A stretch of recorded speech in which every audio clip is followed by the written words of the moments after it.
ఓం శ్రీమాత్రే నమః. యా దేవీ సర్వభూతేషు శక్తిరూపేణ సంస్థితా నమస్తస్యై నమస్తస్యై నమస్తస్యై నమో నమః. సర్వమంగళమాంగళ్యే శివే సర్వార్థసాధికే శరణ్యే త్ర్యంబకే దేవి నారాయణి నమోస్తుతే. నారాయణి నమోస్తుతే. అరుణాం కరుణాతరంగితాక్షీ ధృతపాశాంకుశపుష్పబాణచాపాం అణిమాదిభిరావృతాం మయూఖైః అహమిత్యేవ విభావయే భవానీ. శ్రీమాత్రే నమః. కిందటి క్లాస్లో మనం లలితా సహస్రనామంలోని 75 శ్లోకాల వరకు అర్థం తెలుసుకునే ప్రయత్నం చేశామండి. మన భావనతో కూడిన సాధన అనే ఒక ఉద్దేశంతో సంకల్పంతో దీన్ని కొనసాగిస్తున్నాం కాబట్టి ఆ భావనను పొందడం కోసం ఎంతవరకు ఉపయుక్తంగా ఉంటుందో అంతవరకే మనం ప్రస్తుతానికి తీసుకోగలుగుతున్నాం. అంతకు మించి లోతైన సాధన చేసుకోవాలనే అవసరం కలిగినప్పుడు ఇంకా లోతైన జ్ఞానాన్ని పొందే ప్రయత్నం కూడా చేస్తాము. దానికి ముందుగా మనం భావనకు ఎంతవరకు మనకు ఉపకరిస్తుంది అన్న దాన్ని ఉద్దేశించుకొని అంతవరకు గ్రహిస్తూ మన సాధనని ముందుకు తీసుకెళ్తూ వస్తున్నాం. అందులో భాగంగా 75 శ్లోకాలు మనం కళావతి కళాలాప కాంతా కాదంబరి ప్రియా వామనయన వారుణి మద విహ్వల ఇలా చెప్పుకుంటూ వచ్చినప్పుడు, అలాగే కామ్య కామకళా రూప అన్నప్పుడు కామకళలు అంటే ఆ కామేశ్వరి విద్యలు వాటి యొక్క విన్యాసాలే వాటి యొక్క స్వరూపాలే కామకళా రూప అన్న నామంలో తెలుసుకుంటున్నామని, వరద వామనయన వారుణి మద విహ్వల అన్నప్పుడు కదంబ కుసుమ ప్రియ అన్న వారుణి మద విహ్వల అన్న వేరే వేరే ఆచారాల్లో వక్రార్థాలు ఉన్నప్పటికీ నిజమైన సాధన ద్వారా పొందిన ఫలితాన్ని సమర్పించినప్పుడు కలిగే ఆనందాన్నని వారుని మద విహ్వల అన్న అర్థంలో తెలుసుకున్నాం. ఆ సమర్పణని ఆ గుత్తిని మనం చేస్తున్న సాధనలో పొందిన శక్తి ఆ దేవతకే లేదా ఆ పరాతత్వానికే తిరిగి సమర్పించటాన్నే కదంబ కుసుమ ప్రియ, దానికి ఆవిడ ప్రీతిపాత్రులుగా ఉంటుంది అని కదంబ కుసుమ ప్రియ అన్న నామం ద్వారా లేదా కాదంబరీ ప్రియ ద్వారా అర్థం చేసుకోవడానికి ప్రయత్నించాం. ఆ విధంగా వరద అన్నప్పుడు వరదాయిని, మనకి అన్నిటినీ ప్రసాదించే వరముల నొసగే తల్లి అని అలా అర్థం చేసుకుంటూ వచ్చాం. తర్వాత 75వ శ్లోకంలో విశ్వాధిక వేదవేద్య వింధ్యాచల నివాసిని విధాత్రి వేదజనని విష్ణుమాయా విలాసిని. విశ్వాధిక ఎందుకంటే విశ్వ సృష్టి తన ద్వారా జరిగింది కాబట్టి అంతకు మించిన అధికురాలు అన్న ఉద్దేశంలో విశ్వాధిక. వేదాలు అన్నీ కూడా పుట్టింది ఆవిడ దగ్గర నుంచే కాబట్టి ఆవిడ సంతతి కాబట్టి వేద స్వరూపిణి కాబట్టి వేదవేద్య అంటూ వింధ్యాచల నివాసిని అన్న నామానికి కూడా అర్థాన్ని గ్రహించాం. అలాగే విధాత్రి, విధాత అంటే బ్రహ్మదేవుడు, సృష్టి ప్రధాత కాబట్టి ఆయన విధాత అయ్యాడు. ఆ శక్తి ఆవిడే కాబట్టి విధాత్రి అని ఇక్కడ మనం తెలుసుకున్నాం. విధాత్రి ఒత్తుధా పలకాలండి మహాప్రాణాధికారం. వేద జనని ఇందాక అనుకున్నట్టు వేద సమూహం వేదవేద్య అన్నాము. అంటే వేదములలో దాగి ఉన్న జ్ఞానం వేదవేద్య అయితే ఆ వేదములన్నిటికీ తల్లి ఈవిడే వేదజనని. విధాత్రి వేదజనని విష్ణుమాయ విలాసిని. విష్ణుమాయ విలాసిని 2 నామాలుగా తీసుకోవాలి. విష్ణుమాయ అన్నప్పుడు విష్ణు అంటే వ్యాపన శక్తి అనుకున్నాం.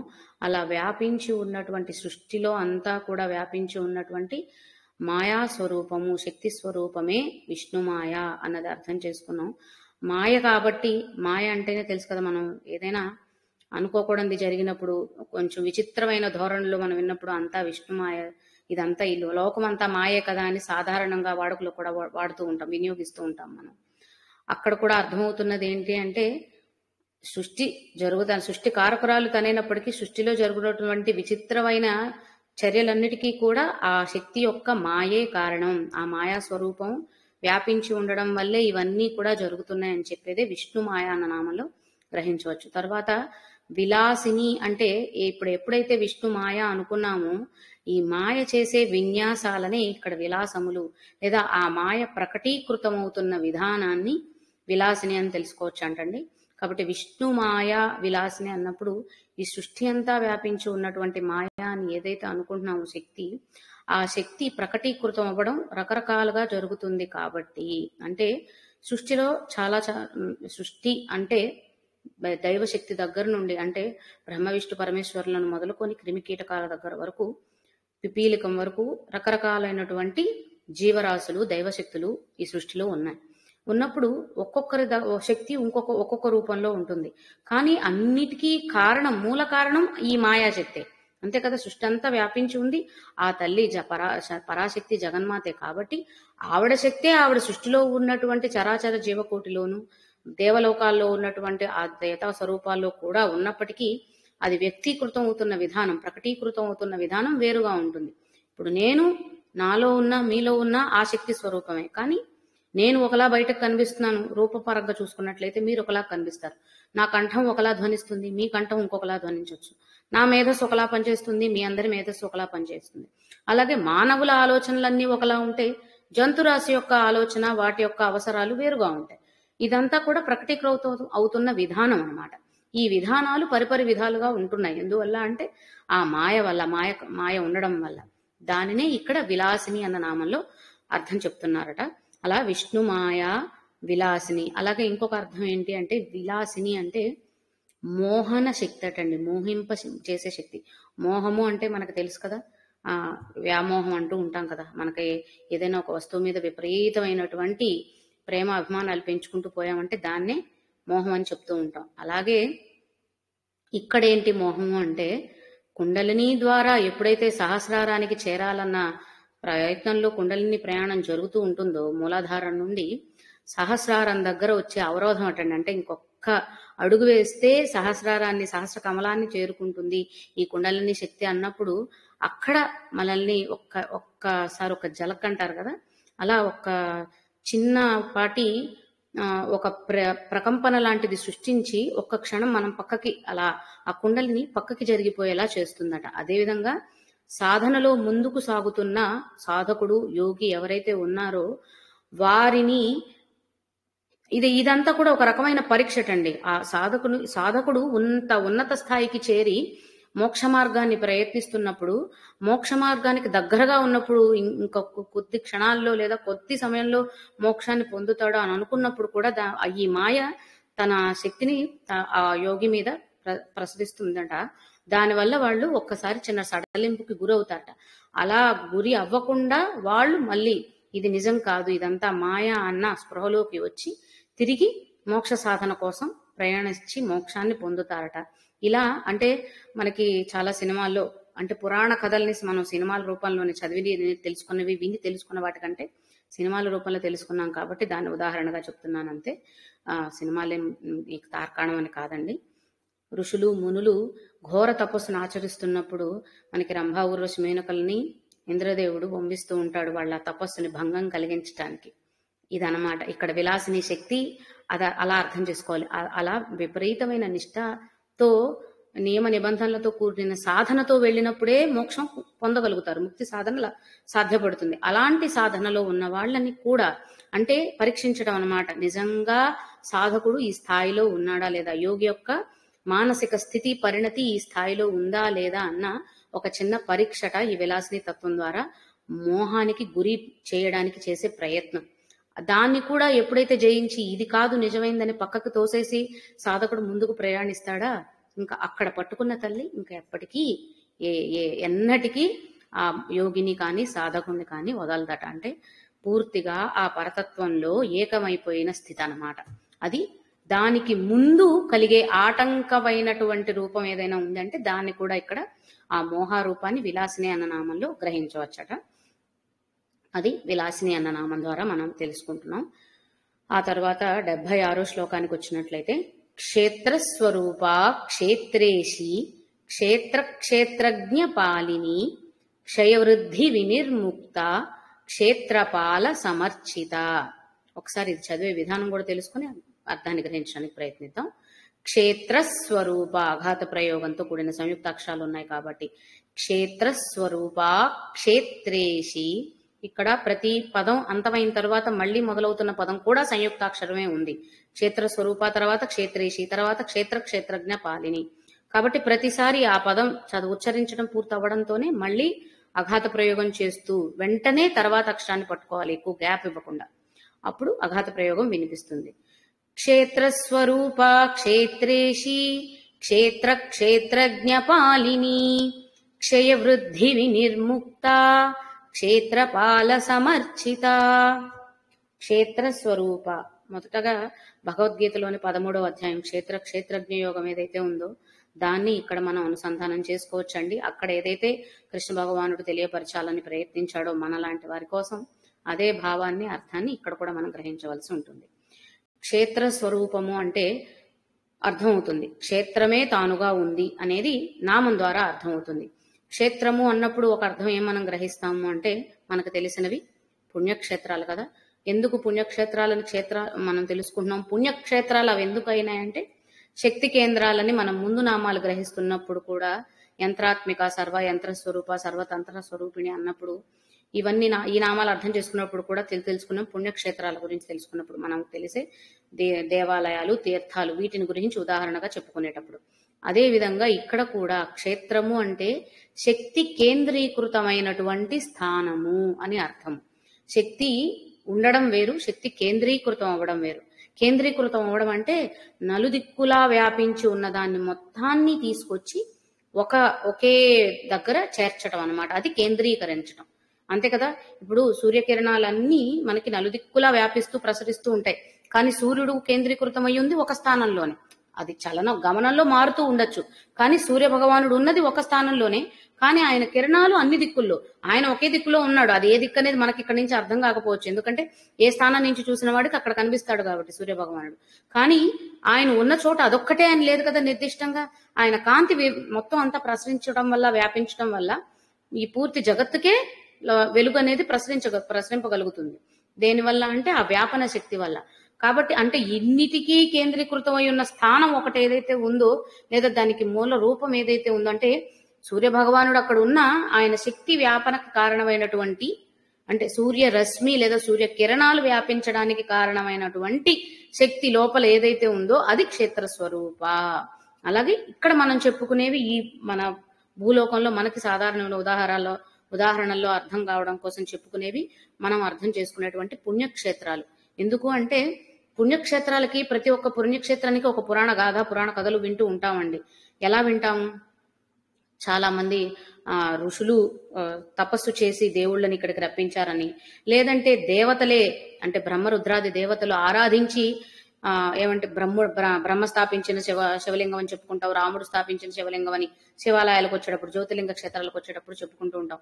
అలాగే అమ్మవారి శక్తిపీఠాలకు సంబంధించి అలా ప్రతి ఒక్క పుణ్యక్షేత్రానికి ఒక పురాణ గాథ. ఆ పురాణ గాథల్లో నుంచి అవి నిజమా అబద్ధాలా అన్న చర్చ కాకుండా వాటి నుంచి మనం గ్రహించవలసిన విషయం ఏముంటుంది అని అంటే, వీరందరూ చేసిన తపస్సు వల్ల అక్కడ ఆ శక్తి మొత్తం, అంటే వీరి సామర్థ్యంతో ప్రపంచంగా సృష్టి మొత్తం వ్యాపించి ఉన్నటువంటి శక్తిని ఒక స్థానంలో కేంద్రీకరింప చేయగలిగారు. అందువల్ల ఆ క్షేత్రంలో ఉన్నటువంటి మూల స్వరూపం, మూల విరాట్టు ఎవరైతే ఉన్నారో, ఏ దేవతా స్వరూపమైనా వారు ఎంతో శక్తివంతులు అవుతున్నారని మనం నమ్మి మనం దేవాలయాల దర్శనానికి, పుణ్యక్షేత్రాల యాత్రలకి, పుణ్య తీర్థాల యాత్రలకి వెళ్తూ ఉంటాం. వాటి వల్ల మనం మన పాపకర్మల్ని తొలగించుకోగలుగుతామని మన ధర్మం ప్రకారం మనం నమ్ముతాం. కాబట్టి అక్కడ ఏంటి అంటే ప్రపంచవ్యాప్తంగా వ్యాపించి ఉన్నటువంటి శక్తిని కొన్ని స్థానాల్లో కొన్ని నిర్దిష్ట సమయాలలో కేంద్రీకృతం చేయబడి ఉంచారు కనుక వాటికి అంత గొప్పతనం, అంత శక్తి సమకూరాయి అన్నమాట ఆయా పుణ్యక్షేత్రాలకి. లేకపోతే మన ఇంట్లో కూడా దేవుడి మందిరం ఉంది కదా, వీటికి ఆ దేవాలయాలకి ఏంటి తేడా అంటే ఇదన్నమాట. అలా క్షేత్ర స్వరూప అంటే అన్ని క్షేత్రాల్లోనూ శక్తి స్వరూపంగా ఉన్నది ఆవిడే, అంటే క్షేత్రమే ఆవిడ, ఆ పరాశక్తి అని చెప్పడం క్షేత్ర స్వరూప. క్షేత్రేషి ఇందాక మనం చెప్పుకున్నట్టు ఇప్పుడు మూల విరాట్టు గుళ్ళో ఉంది అంటే ఆ మూల విరాట్టుకి మహిమ ఉందనే కదా మనం నమ్ముతున్నాం. ఆ మహిమ క్షేత్ర స్వరూప అయితే మూల విరాట్టు క్షేత్రేషి. అంటే బలం ఎవరిదో అక్కడ ఉన్న బలవంతుడు కూడా వాడే. అంటే ఇప్పుడు మనం మన మన ప్రభుత్వాలే తీసుకున్నాం అనుకోండి, పాలనలో ఉన్న కాలంలో ఒక ప్రభుత్వం ఉన్నప్పుడు అక్కడ ఒక నాయకుడు ఉండొచ్చు. వాళ్ళ పాలనా సమయం ముగిసి మళ్ళీ ఎన్నికలు జరిగి ఇంకొక వేరే పార్టీ ఏదన్నా మనకు గెలిచినట్టయితే గనక నాయకులు మారిపోతారు. అంటే దేశం స్థిరంగా అలానే ఉంది, క్షేత్రం అలానే ఉంది, కానీ క్షేత్రేషులు మారుతున్నారనమాట. ఆ ఉద్దేశంలో చెప్పుకున్నప్పుడు, మన దేశపరంగా చెప్పుకున్నప్పుడు దేశ నాయకులు మారడం అనే దాన్ని మనం ఇక్కడ క్షేత్రేషులని, దేశ నాయకులని, అంటే క్షేత్రేసి అంటే పాలించే వాళ్ళు, పాలకులు అన్నమాట అర్థం. క్షేత్రాన్ని పాలించేవారు, క్షేత్రానికి ఈశులు, కాబట్టి క్షేత్రేసి అన్న నామం వచ్చింది. రాజకీయ నాయకులు, ప్రభుత్వానికి రాజ్యాలు ఉన్నప్పుడు, రాజరికం ఉన్నప్పుడు అప్పుడు ఉండే చక్రవర్తులు, రాజులు, వాళ్ళ తరాలు మారే కొద్దీ వేరే వాళ్ళు వస్తూ వచ్చారు, లేదా వాళ్ళ పాలనా సమయం ముగించినప్పుడు మరొకరు వస్తూ ఉంటారు. కానీ ఇక్కడ క్షేత్రము మారట్లేదు, క్షేత్రేసి మారట్లేదు. ఎక్కడ ఉన్నా, ఎందుకంటే ప్రపంచమంతా వ్యాపించి ఉన్న శక్తి ఈ ఒక్క చోటే ఉంది, ఈ నిర్దిష్ట స్థానంలోనే ఉంది అని చెప్పడం అజ్ఞానం అవుతుంది. చాలా చోట్ల ఉంటుంది, అది ఎప్పటికీ మారంది, నిత్యమైందనే కదా మనం చెప్పుకుంటున్నాం. కాబట్టి ఇక్కడ క్షేత్రము మారట్లేదు. మనం చెప్పుకున్న ఉదాహరణలో పాలకులు, అంటే రాజ్యం మారకపోయినా పాలకులు మారుతున్నారు, ప్రభుత్వాలు మారినాయి, దేశం అలానే ఉన్న ప్రభుత్వాలు మారినాయి, నాయకులు మారారు. కానీ ఇక్కడ క్షేత్ర స్వరూపంలో ఉన్న శక్తి ఆవిడగా ఎప్పటికీ అలానే ఉంది. దానికి అధినాయికగా, నాయకురాలుగా క్షేత్రేసి రూపంలో కూడా ఆవిడే ఉంది. క్షేత్ర స్వరూప క్షేత్రేసి అన్న రామంలో మనం ఇది అర్థం చేసుకోవాలన్నమాట. పాలించేది ఆవిడే, పాలనకి కారణమైనది ఆవిడే. నాయకురాలు ఆవిడే అయితే నాయకురాల్లో ఉన్నటువంటి శక్తి కూడా ఆవిడే అన్నమాట. అది క్షేత్ర స్వరూప క్షేత్రేసి అన్న నామాల్లో మనం గ్రహించవలసింది. తర్వాత క్షేత్రజ్ఞ పాలిని. క్షేత్రజ్ఞ అన్నప్పుడు మళ్ళీ అదే అర్థం వస్తుందండి. క్షేత్రజ్ఞులు అంటే ఇందాక మనం చెప్పుకున్నట్టు నాయకులు అని అనుకున్నాం. క్షేత్రము క్షేత్రాన్ని పాలించేది, క్షేత్రజ్ఞులను పాలించేది కూడా. ఇందాక మనం క్షేత్రములకు ఈశ్వరి, క్షేత్రేసి అని చెప్పుకున్నాం. ఆ క్షేత్రేశులను కూడా పాలించే శక్తి క్షేత్రజ్ఞ పాలిని. క్షేత్రజ్ఞ పాలిని. ఇక్కడ ఇంకొక అర్థం ఏం తీసుకోవచ్చు అంటే, దేహాన్ని శ్రీచక్రంతో పోల్చుకున్నాం కాబట్టి దేహం అనే క్షేత్రంలో ఉన్నటువంటి క్షేత్రజ్ఞులు, ఆ పరమాత్మ తత్వం ఏదైతే ఉందో, ఈ దేహంలో ఉన్న చలన శక్తి కానివ్వచ్చు, ఇంకేదైతే ఉందో దానికి కారకురాలు ఆవిడ అని చెప్పడం కోసం పాలిని. క్షేత్రజ్ఞ పాలిని. మూలాధారం నుండి కుండలిని ప్రయాణం సాగాలంటే కావలసిన శక్తి తనే. అలాగే మనం అర్థం చేసుకున్నటువంటి చక్రాలు, శ్రీచక్రంలో ఉన్నటువంటి 6-7 చక్రాలు ఏవైతే చెప్పుకుంటున్నామో, ఒక్కొక్క చక్రం నుంచి సహస్రారం వరకు ప్రయాణం సాగుతున్నప్పుడు కావలసినటువంటి శక్తి ఆవిడే. దానికి కారకంగా శరీరం ఉంది, ఎందుకంటే శరీరాన్ని ఆధారం చేసుకుని లోపల శక్తి ప్రసరణకి కావలసిన సాధనను మనం చేయగలుగుతున్నాం. శక్తి అనే ఆధారం లేకపోతే మనం చేయలేం కదా. కాబట్టి ఈ శరీరం అనే క్షేత్రంలో, దేహం అనే క్షేత్రం, దేహమే దేవాలయం అని మనం కనుక్కుంటూనే ఉంటాం కదా, ఈ దేవాలయంలో ఉన్నటువంటి దైవస్వరూపం క్షేత్రజ్ఞురాలు ఎవరు అంటే మనందరినీ పాలిస్తున్నటువంటి ఆ శక్తి క్షేత్రజ్ఞ పాలిని. క్షేత్రస్వరూప క్షేత్రేషి క్షేత్రజ్ఞ పాలిని ఆవిడే అని చెప్పడం అనమాట. అప్పుడు మనకు తర్వాత వచ్చే నామం ఏంటి అంటే క్షయవృద్ధి వినిర్ముక్త. దేహాన్ని క్షేత్రంగా, అందులో ఉన్నటువంటి పరతత్వాన్ని క్షేత్రజ్ఞురాలిగా మనం పోలిక చెప్పుకున్నప్పుడు, మరి దేహానికి క్షయ వృద్ధి ఉన్నాయి కాబట్టి ఆవిడకు కూడా అవి వర్తిస్తాయా అంటే, దేహం నశిస్తే ఆ పరతత్వం కూడా నశించిందా అన్న అజ్ఞానం మనకి వస్తుంది. కాబట్టి దాన్ని తొలగింపడానికి వచ్చిన నామం క్షయవృద్ధి వినిర్ముక్త. ముక్త అంటే ఏంటి? దాని నుంచి బయటికి రావడం అనే కదా. అంటే క్షయవృద్ధి అనేవేవి లేనటువంటి స్థితి ఏదైతే ఉందో ఆ తత్వమే ఈ అమ్మ అని చెప్పడానికి క్షయ వృద్ధి. క్షయము అంటే క్షీణించటం, వృద్ధి అంటే ఎదుగుదల. క్షీణించే లక్షణము లేదు, ఎదగడం అనేది లేదు. అంటే ఎప్పుడైతే మనకి తాత్వికపరమైన అర్థం తీసుకున్నా, సాధకుడు ఆ స్థాయికి వెళ్ళినప్పుడు దేహమే దేవాలయం, ఇక్కడే ఉన్నది ఆ పరతత్వం, మరి ఇంకెక్కడో వెతకక్కర్లేదన్న స్థితికి కూడా చేరిన తరువాత మళ్ళీ తనకి నశింపడం లేదా కుంగిపోవడం, ఎదగడం ఇలాంటి లక్షణాలతో సంబంధమే ఉండదు కదండి. వాళ్ళు ఆ స్థాయిని దాటి వెళ్ళినప్పుడే ఈ శరీరానికి సంబంధించిన శరీరం శుష్కించటమనో, లేకపోతే శరీరానికి దారుఢ్యం రావడం అనో, ఇలాంటి వ్యత్యాసాలని తారతమ్యాలని కూడా వాళ్ళు స్వీకరించరు. ఆ స్థితే నిజమైన మోక్ష సాధనకి కావలసినటువంటి స్థితి. అప్పుడే వాళ్ళు ముక్తిని పొందగలుగుతారు. కాబట్టి ఆ స్థితి ప్రసాదించేది ఎవరు లేదా ఎలా ఉంటుంది అంటే మళ్ళీ క్షయవృద్ధి వినిర్ముక్త అన్న నామం ద్వారా మనం అర్థం చేసుకోవాలన్నమాట. అలాగే క్షేత్రపాల సమర్చిత, క్షేత్రపాలకులందరి చేత సమముగా అర్చించబడునది. సమ అర్చిత అంటే పూజించబడునది, ఆరాధించబడునది ఏదైనా సరే. క్షేత్రపాలకులు అంటే ఇప్పుడు మనం అందరం క్షేత్రపాలకులమే కదా. అంటే మనం సాధనలో ఆ స్థాయికి చేరలేకపోయి ఉండొచ్చు, కానీ ఈ దేహం అనే క్షేత్రాన్ని మనం పాలించుకుంటూ, అంటే బాహ్యంగా నేను అనే కదా అనుకుంటున్నాం. నేను ఈ శరీరం ద్వారా సాధన చేయాలి అనుకున్నప్పుడే సాధనకు కూడా కూర్చోగలుగుతాం. తర్వాత సాధనలో ఈ శరీరం వేరు, ఆత్మ వేరు అనేది తర్వాత గ్రహణకు వస్తుంది. కానీ తొలి స్థాయిలో ఏముంటుంది? క్షేత్రపాలకులు అంటే మనము అంటే సృష్టిలో ఉన్న జీవకోటి మొత్తం కూడా వీళ్ళందరి చేత కూడా సమంగా అర్చించబడుతుంది. అంటే ఎవరు ఎక్కువ కాదు, ఎవరు తక్కువ కాదు. జంతుకోటైతే ఒకలాగా, పక్షిజాతి అయితే ఒకలాగా, దేవతలైతే ఒకలాగా, మనమైతే ఒకలాగా అని కాదు. ఎవరు ఎలా ఆరాధించినా సమంగానే తను స్వీకరిస్తుంది. మనం ఇప్పుడు ధనికులు ఉన్నారు, ఆడంబరమైన పూజలు చేయగలరు.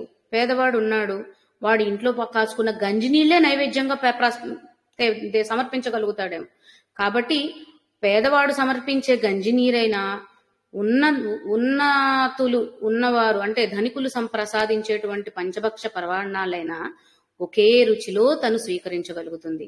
పెట్టిన వాడికి ఆ భావన ఉంటుందేమో, నేను ఇంతగా ఆడంబరంగా ఇంత ఎక్కువగా చేసి పెట్టాను అని. కానీ అక్కడ కావాల్సింది మానసిక దృష్టి, మానసిక భావన. కాబట్టి పేదవాడు ఆ శక్తిని నమ్మే గంజి నీళ్లు సమర్పించాడు, ధనికుడు ఆ శక్తిని నమ్మి సమర్పించాడు.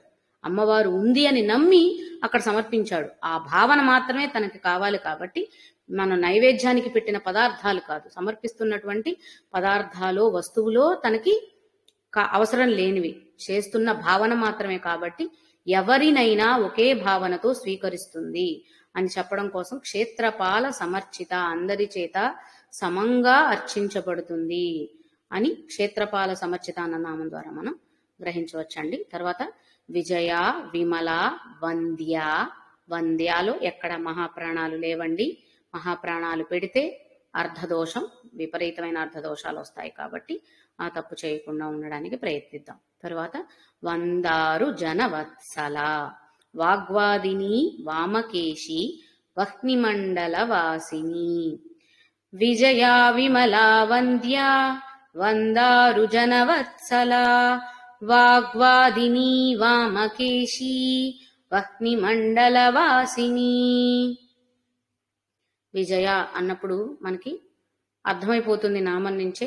జయము అంటే గెలవడమే తప్ప ఓటం అనేది ఉండనిది, జయానికి మించినదండి విజయం అంటే. అంతే కదా, జయము విజయము అంతకన్నది, దానికంటే గొప్పది పరాజిత్ అన్న నామం ఉంటుంది కదండి. అంటే ఏమంటారు, అసలు ఓటం అనేది లేనటువంటి స్థితి అన్నమాట. కాబట్టి విజయ, విమల, వంద్య, వందారు జనవత్సల. విజయ అన్నప్పుడు ఇంత సాధన చేసిన వాళ్ళని సమదృష్టితో చూస్తున్నప్పుడు ఆ తల్లి ఆ ముక్తి సాధనలోకి చాలా దగ్గరగా చేరిన వారికి కలిగే స్థితి ఏంటి అంటే విజయం, విజయ గర్వము అంటూ ఉంటాం కదా. ఆ స్థితే ఇక్కడ మనం చెప్పుకుంటున్నాం. ఆ శక్తి స్వరూపం అంటే అందుకున్నారు కదా, అవసరమైనది ఏదో తెలుసుకుని ఆ సాధనలో ముందుకెళ్ళి అందుకోవడానికి చాలా దగ్గరగా ఉన్నారు, ఇంకా అందుకున్నట్టే అన్న స్థితి విజయ. అది ఎప్పుడు వస్తుంది, అది ఎలాంటి దాంతో సమానము అంటే విమల. మలము అంటే మాలిన్యము అనుకుంటే ఎటువంటి మాలిన్యములు లేని స్థితి ఏదైతే ఉందో అది విమల. ఈ మాలిన్యములు లేని స్థితి విమల అన్న స్థితికి సాధకుడు రాగలిగితే తద్వారా వాళ్ళు పొందేది విజయము. ఇలా కూడా అర్థం చేసుకోవచ్చు అన్నమాట. విజయం పొందిన వారు ఏ స్థితిలో ఉన్నారు అంటే విమలా స్థితిలో ఉన్నారని గ్రహించవచ్చు. విమలా స్థితి ఏంటి అంటే ఎటువంటి మాలిన్యము అంటనిది. మాలిన్యాలంటే చాలా రకాలు ఉంటాయి కదండి. దేహ మాలిన్యం ఉంటుంది, ప్రాకృతిక మాలిన్యం, ఇంకా చాలా రకాల మాలిన్యాలు ఉంటాయి. వీటన్నిటినీ అధిగమించినప్పుడే వారు ఆ ముక్తి మార్గాన్ని, నిజమైన పరతత్వాన్ని గ్రహించగలుగుతారు. కాబట్టి అదే విజయమైన. అంటే ఈ జన్మ సాకారం ఎప్పుడవుతుందండి? జన్మకు కారణమైన విధానాన్ని తెలుసుకొని జన్మరాహిత్య స్థితికి చేరడమే విజయం. అంతే కదా, జన్మ పొందినప్పుడు జన్మరాహిత్య స్థితికి చేరగలగడమే ఆ జన్మకు సంబంధించినటువంటి విజయం. ఆ స్థితి ఎప్పుడు వస్తుందంటే విమల అన్న స్థితిలో సాధకుడు వెళ్ళగలిగినప్పుడు, ఆ పరిస్థితులకి, ఆ వాతావరణానికి చేరగలిగినప్పుడు వాళ్ళు పొందేది విజయము. అంటే ఇక్కడ మనం మాలిన్యాలు అన్నిటినీ తొలగించుకొని ఎప్పుడైతే ఈ భవబంధాల నుండి విముక్తి పొందగలిగి వీటి నుంచి ఇంక ఏ పాపపుణ్య ఫలితాలని ఆర్జించకుండా ఉండగలిగిన స్థితి ఏర్పడినప్పుడు అప్పుడే వాళ్ళకి ముక్తి ద్వారాలు తెరుచుకుంటాయి. వాళ్ళ ఆ గదిలోకి ప్రవేశిస్తారు. కాబట్టి అక్కడ వాళ్ళు పొందింది విజయము. అలా ఉన్నవారు ఎలా ఉంటారు, లేదా వాళ్ళు ఆ తల్లిని ఎలా చేస్తారు అంటే వంద్య, వారి అందరి చేత, అంటే ఎవరైతే సాధకులు ఈ స్థితి దాకా వెళ్ళారో వారందరి చేత వందనీయమైనది ఎవరు అని అంటే ఆ శక్తే. వంద్య అంటే వందనములు చేయగలిగినది, చేయబడినది, లేదా నమస్కరింపదగినది, నమస్కరించవలసినది ఏదైతే ఉందో అది ఆవిడనే ఇక్కడ వంద్య అన్న నామం ద్వారా గ్రహిస్తున్నాము. మరొక్కసారి చెప్తున్నానండి, వంద్యాలు మహాప్రాణాక్షరాలు లేవు. వంద్య అంటే నమస్కరింపదగినది, నమస్కరింపవలసినది అన్న అర్థాలు వస్తాయి. మీరు మహాప్రాణం ఎక్కడైనా పొరపాటున పెడితే దాని అర్థం మారిపోతుంది, కాబట్టి పెట్టకూడదు. అలాగే ఇక్కడ మనం చెప్పుకుంటున్నది ఏంటంటే, ఎవరైతే క్షేత్రపాలకులు అమ్మవారిని విమలా స్థితి ద్వారా విజయాన్ని పొంది ఆ ముక్తి స్వరూపాన్ని గ్రహించగలిగారో, స్వీకరించగలిగారో వారందరి చేత పూజించబడుతుంది, ఆరాధించబడుతుంది, లేదా నమస్కరించబడుతుంది అని చెప్పడానికి వంద్య. నమస్కారానికి ఉన్న శక్తి మనందరికీ తెలుసండి. మన ధర్మంలో, మన సంస్కృతి సంప్రదాయాల్లో ఉన్నది. మనకంటే పెద్దవారు కనిపించిన, గౌరవ స్థానంలో ఉన్నవారు కనిపించిన మనం తెలియకుండా అప్రయత్నంగానే మనం నమస్కరిస్తాం. అలాగే దేవతా స్వరూపాలు, దేవతా విగ్రహాలు ఎటువంటి పరిస్థితుల్లో కనిపించినా కూడా మనం చేసేది నమస్కారం. నమస్కారానికి ఉన్నటువంటి శక్తి అది. కాబట్టే మన పూర్వీకులు మన ధర్మాల్లో చెప్పినది పెద్దవారి దగ్గర నమస్కరించి వారి ఆశీర్వాదాలు తీసుకోమని. ఎందుకంటే ఒక్కసారి ఆ తల్లిని మనస్ఫూర్తిగా నమస్కరించడం అంటే ఊరికే నమస్కరించడం కాదండి, 2 చేతులు కలవడం కాదు. ఇక్కడ మనకు కావాల్సింది త్రికరణ శుద్ధి. త్రికరణ శుద్ధితో చేసినటువంటి, లేదంటే త్రిగుణాత్మకమైన విధానంలో చేసినటువంటి నమస్కారం ఏదైతే ఉందో దానిని స్వీకరిస్తుంది ఆవిడే. అంటే ఎవరికి వెళ్తుంది మనం చేసిన ఆ నమస్కారము అంటే ఆవిడకే చేరుతుంది అని చెప్పడం కోసం వంద్య. అందుకనే మనకి కురుక్షేత్ర యుద్ధంలో చూసుకున్నప్పుడు కూడా యుద్ధం ప్రారంభమయ్యే ముందు ద్రౌపదిని భీష్మ పితామహులు అందరికీ, అంటే కురు వృద్ధులు కాబట్టి, వాళ్ళ వంశానికి వృద్ధులు కాబట్టి ఆయన దగ్గర ఆశీర్వచనం తీసుకోమని కృష్ణ భగవానుడు పంపిస్తాడట. ఎవరైతే ఆశీర్వచనానికి వెళ్ళారో ఆశీర్వదించే పెద్దవాళ్ళు ఎవరైనా సరే మంచి ఆశీర్వాదనే ఇస్తారు కదండి. అది తప్పకుండా సిద్ధిస్తుంది అన్న నమ్మకంతో. అంటే ఇది నిజంగా జరిగిందా లేదా, అందువల్లేనా అంటే వాటికి ఇక్కడ నేను చెప్పనండి, కానీ వాటికి శక్తి ఉంది అనేది మాత్రం మనం నమ్మచ్చు. అందువల్లే ద్రౌపదికి 5వ ముత్తైదుతనం నిలబడింది. పాండవులు ఎవరికి కూడా మరణం సంక్రమించలేదు యుద్ధంలో అనేది నమ్మిక. ఎందువల్ల అంటే కృష్ణ భగవానుడు పంపించాడు కాబట్టి ఆ యుక్తితో ఆవిడ్ని భీష్మ పితామహుల దగ్గర ఆశీర్వాదం తీసుకోమన్నప్పుడు ఆయన అప్రయత్నంగానే దీర్ఘసుమంగళి భవ అని దీవించారట. ఆ దీవెన ఫలించింది, సఫలీకృతమైంది అని అక్కడ చెప్తారు. అదేవిధంగా మార్కండేయునికి కూడా తన తండ్రి, మార్కండేయుడు అల్పాయుష్కుడు అని తెలిసిన తర్వాత మార్కండేయుడు తండ్రి ఎవరైతే ఉన్నారో ఆయన కనిపించిన, అంటే తన ప్రయాణంలో కావచ్చు, తన ఇంటికి వచ్చే అతిథులు కావచ్చు, ఎవరు వచ్చినా సరే వారి దగ్గర ఆశీర్వచనం తీసుకోవడం అనేది మార్కండేయుడికి ఒక అలవాటుగా చేశారట. ఎంతమంది అలవాటు చేసినప్పటికీ, ఎంతమందికి అక్కడ ఆశీర్వాదం తీసుకున్నప్పటికీ కూడా వాళ్ళు, అంటే ఆశీర్వచనం ఇచ్చేటప్పుడు ముందే ప్రిపేర్ అయ్యి రారు కదండి ఈ ఆశీర్వాదం చేయాలి అని. ఆ ఋషులు మునులు వీళ్ళందరూ కూడా అప్రయత్నంగా వాళ్ళందరూ జ్ఞానం ప్రసాదిస్తున్నారంట, విద్య విజయం ఇవి ప్రసాదం జరుగుతున్నాయట. కానీ ఆయుష్మాన్ భవ అని ఎవరు దీవించలేదటండి. అయినా సరే ఆయన వదలకుండా వచ్చిన వాళ్ళందరి చేత అలానే, అందరి దగ్గర ఇలానే ఆశీర్వచనాలు తీసుకోమని చెబుతూ ఉంటే తర్వాత సప్త ఋషులు వచ్చి అప్పుడు వాళ్ళు దీర్ఘాయుష్మాన్ భవ అని దీవించారట. అప్పుడు మళ్ళీ నారద మహర్షి వచ్చి ఆయన అల్పాయుష్కుడు అయ్యా పుట్టుకతోనే మీరు ఇచ్చిన దీవెనలు ఫలించమంటే వాళ్ళు మళ్ళీ బ్రహ్మదేవుడి దగ్గరికి వెళ్ళి చెప్పుకున్నారట మునులు. బ్రహ్మదేవుడికి చెప్పారట, నువ్వే మాకు వరం ఇచ్చావయ్యా, మునివాక్కు ఎప్పుడు కూడా అసత్యం అవ్వదని, అది తప్పకుండా నిజమవుతుందని, నువ్వు ఇచ్చిన వరం అంటే నీ వాక్కు నీ వాక్కు ఫలించదు, ఇప్పుడు మా వాక్కులు ఫలించకపోతే అని చెప్పారట. ఎందుకు అంటే నువ్వే కదా మరి మాకు ఇచ్చావు ఈ వరాన్ని, మునుల వాక్కు ఎప్పుడు సత్యమవుతుందని. అలాంటి ఇది ఇప్పుడు తనకున్న ఏమంటారు అల్పాయుష్కు వల్ల ఇది ఫలించకుండా పోతుంది అని అన్నప్పుడు, అప్పుడు మార్కండేయుడికి పంచాక్షరి మంత్రాన్ని ప్రసాదించి పరమశివుణ్ణి ఆరాధించమని బ్రహ్మదేవుడు చెప్తాడట. మార్కండేయుడు కథలో ఉన్న విషయం అన్నమాట. అంటే నమస్కారానికి ఉన్నటువంటి గొప్ప గౌరవం. ఎందుకంటే ఎవరికి పడితే వాళ్ళని నమస్కరించలేం కదండి. మనకి తెలుగులో ఒక సామెత ఉంది, కొందరిని చూస్తే పెట్టబుద్ధి అవుతుంది, కొందరిని చూస్తే మొట్టబుద్ధి అవుతుంది అని. ఎందుకు అంటే మన ప్రవర్తన, నడత, నడవడిక మనకి ఒక గౌరవాన్ని తీసుకొస్తాయి. ఇప్పుడు మనకి గురువులు, స్వామీజీలు కనిపించగానే, ఆచార్యులు వీరందరూ కనిపించగానే ఎందుకు వారికి నమస్కరిస్తున్నాం? వాళ్ళు అడగలేదు కదా మాకు నమస్కారాలు చేయండి అని చెప్పి.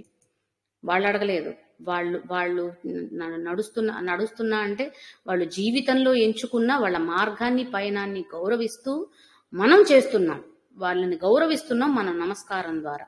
కాబట్టి నమస్కారానికి ఉన్నటువంటి గొప్పతనం అది. అందువల్లే మనము ఆచరిస్తూ మన పిల్లలకు కూడా, మన సంతతికి కూడా అలవాట్లని నేర్పిస్తే అది వాళ్ళకి మంచి చేస్తుంది. అంటే అటువంటి ఒద్దిక స్వభావాన్ని వాళ్ళకి నేర్పిస్తే వాళ్ళు కూడా మంచి నడవడికలను నేర్చుకుంటారు. అలాగే పెద్దవారు వారిని ఆశీర్వదించినప్పుడు అవి వారికి సఫలాన్ని లేదా గొప్ప ఫలితాలని అందిస్తాయి. ఎందుకంటే పిల్లలు మంచి స్థాయిలో ఎదగాలని, గొప్పగా ఉండాలనే కదా తల్లిదండ్రులుగా మనం భావిస్తాం. కాబట్టి వారికి ఇటువంటి లక్షణాలను మనం బాల్యావస్థలోనే ఇవన్నీ మనం నేర్పించగలుగుతాం. పెద్దయ్యాక నేర్చుకున్నా నేర్చుకోవాలన్న వాళ్ళు ఇవన్నీ మనం కూడా నేర్పిస్తే మనం కూడా వారి సాధనకు బీజం మనమే వేయాలి కదా, వేసిన వాళ్ళం అవుతాం. అలా ఇక్కడ వంద్య అన్నప్పుడు ఎవరైతే సాధకులు తమ సాధనలో స్థిర నిశ్చయంతో ముందుకు సాగుతున్నారో, ఎవరైతే అన్ని మాలిన్యాలని తొలగించుకొని విజయం వైపు వారి ప్రయాణాన్ని సాగిస్తున్నారో, వారికి దక్కేటువంటి పరతత్వం ఏదైతే ఉందో, లేదా వారి చేత వందనీయురాలు ఎవరైతే ఉన్నారో ఆవిడ వంద్య అన్న నామం. అలా నమస్కారాలు పొందిన తర్వాత ఏది కూడా ఊరికి స్వీకరించి వదిలేదు కదండి, మళ్ళీ తిరిగి మనకే ఇస్తుంది. ఎలా అంటే వందారు జన వత్సల. వత్సల అన్నప్పుడు వాత్సల్యమూర్తి, అమ్మవారే చల్లని తల్లి, కరుణామయ్య అని చెప్పుకుంటున్నాం. ఎవరైతే వందారు జన అంటే వందనాలు చేస్తున్నటువంటి, నమస్కరిస్తున్నటువంటి లోకం, సృష్టి, జనం ఎవరైతే ఉన్నారో వారందరినీ కూడా తన వాత్సల్య దృష్టితో ఎప్పుడూ కాపాడుతూ ఉంటుంది. మనము మహాలక్ష్మి అన్న నామం అర్థం చేసుకున్నప్పుడు కూడా గ్రహించామండి. ఎవరి లక్ష్యం ఏదైతే ఉందో ఆ లక్ష్యం వాళ్ళ వైపు చూసేలా దాన్నే లక్ష్మి అంటారని. మానవుని లక్ష్యం ఏదైతే ఉందో ఆ లక్ష్యమే మానవుని వైపే చూసే దృష్టిని లక్ష్మి అని చెప్పి మహాలక్ష్మి అన్న నామం దగ్గర అర్థం చేసుకున్నాం. అదే విధంగా ఇక్కడ కూడా ఎవరైతే సాధనతో ముందుకు వచ్చిన వారు ఆవిడని పరిపూర్ణమైన మనస్సుతో నమస్కరిస్తున్నారో, ఆరాధిస్తున్నారో, వారి వైపు తన కరుణా కటాక్షాలను ఎల్లప్పుడూ కురిపిస్తుంది. అంటే ఇక్కడ సాధకులు అని చెప్పారే గాని వర్ణాలు లేవు, కులాలు లేవు, స్థాయిలు లేవు, జన్మలు లేవు. ఎందుకంటే అంటే నీచ జన్మలు ఉంటాయి, ఉన్నత జన్మలు ఉంటాయి, లేదా పశు జన్మలు ఉంటాయి, జంతురాశులు ఉంటాయి.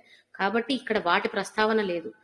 ఎవరు అంటే ఇక్కడ జంతువుల గురించి ఉదాహరణకు చెప్పుకున్నాం, కానీ వాటికి ఇది లేదనే కదండి మనం చెప్పుకున్నాం. మానవ జన్మలోనే ఈ అవకాశాలు ఉన్నాయి. కాబట్టి ఇక్కడ మనం ఏ ఉదాహరణలు తీసుకోవచ్చు అంటే స్థాయితో సంబంధం లేదు, కులంతో సంబంధం లేదు, వర్ణముతో సంబంధం లేదు, రూపలావణ్యాలతో సంబంధం లేదు, ఇంక వేటితో సంబంధం లేదు. పరిపూర్ణమైన మనస్సుతో ఎవరైతే ఉన్నారో, స్థిర నిశ్చయంతో ఎవరైతే ఉన్నారో, సాధించాల్సిన దాని మీద గురిపెట్టి వారి వైపు తన వాత్సల్యాన్ని కురిపిస్తుంది. కాబట్టి ఆవిడ వత్సల, వందారు జన వత్సల అయ్యారనమాట. తర్వాత వాగ్వాదిని, వామకేశి, వహ్నిమండల వాసిని. ఇక్కడి నుంచి వాక్ విద్య గురించి చెప్పడం అటండి. వాక్కు అంటే మనకు తెలిసినవి పలుకులు అని మాత్రమే కదా. వాక్కు అంటే జ్ఞానం అటండి. ఎందుకు అంటే మాట్లాడుకుంటున్నాం అంటే మాట్లాడడం అనే శక్తి ఉండడం వల్ల, మాట్లాడడం అనే విషయం తెలియడం వల్ల, అదే జ్ఞానం. ఇప్పుడు మనం మాట్లాడగలుగుతామని మనకు తెలిసింది, నేర్చుకున్నాం కాబట్టి మాట్లాడగలుగుతున్నాం, లేకపోతే మాట్లాడం కదా. మనకి మాటలనేవి ఇప్పుడు మనిషి జన్మ ఎత్తిన మనకి జంగిల్ బుక్ సినిమా ఉంది. అడవిలోనే పెరిగాడు, మానవ జన్మ అయినప్పటికీ జంతువుల మధ్యలో పెరిగాడు కాబట్టి అతనికి తనకున్న శక్తులు తెలియవు. మళ్ళీ మానవాళిలో కలిసినప్పుడు నేర్చుకోగలిగితే నేర్చుకుంటారు, లేకపోతే ఎప్పటికీ అదాలే ఉండిపోతారు. అంటే వాళ్ళలో లేదని కాదు కదా, వాళ్ళలో ఉంది, కానీ అది తెలుసుకోవాల్సినప్పుడు తెలుసుకోలేకపోవడం వల్ల దాన్ని గుర్తించలేకపోయారు. అదే విధంగా ఇక్కడ వాగ్వాదిని అన్నప్పుడు వాక్కులు అంటే జ్ఞానము అని అనుకుంటే ఈ జ్ఞానములను వాదిని పలికించేది. వాదము అంటే వీణానాదము, తబలా వాద్యములు అంటారు కదా, అంటే వాదనలు అంటే ధ్వనించేవి అనేవి వాదనలను చెప్పే అర్థం అయితే ఇక్కడ పలికించేది వాదిని.